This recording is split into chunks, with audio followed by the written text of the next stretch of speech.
I installed a new Copeland scroll compressor on startup. After cleaning the system and adding our 22, the condenser fan as well as the compressor both came on.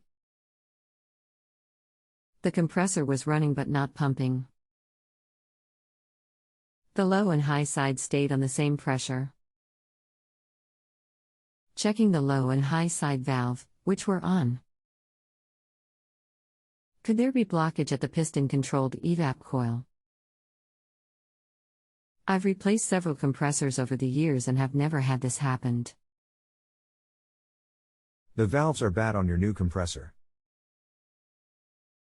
If there was a restriction, the low side would pull into a vacuum, or you would see a difference in pressures. If you haven't already, you may consider doing an acid test before installing another compressor.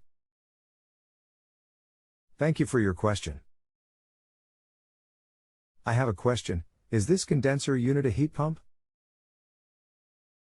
Condenser that is 2 years old. Is the unit a heat pump or AC unit? Thanks. The man that was working on it said he added our 22 and then the compressor's plug blow releasing the refrigerant. Is your unit a heat pump? It's a condenser. They make heat pump condensers and AC condensers.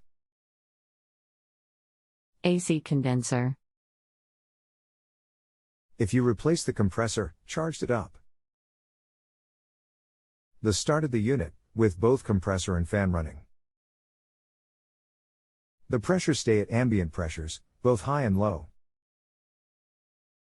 The compressor is not pumping freon, that is why the gauges are both setting at ambient pressures, which it equalized to after you charged it.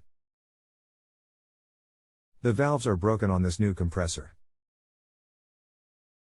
Now if the pressures raise to equal pressures, then compressor may not be bad. But, if needles didn't move, just stayed there, then compressor is shot. If you have a home improvement or appliance question and want to chat with an expert now visit justanswer.com/ythi.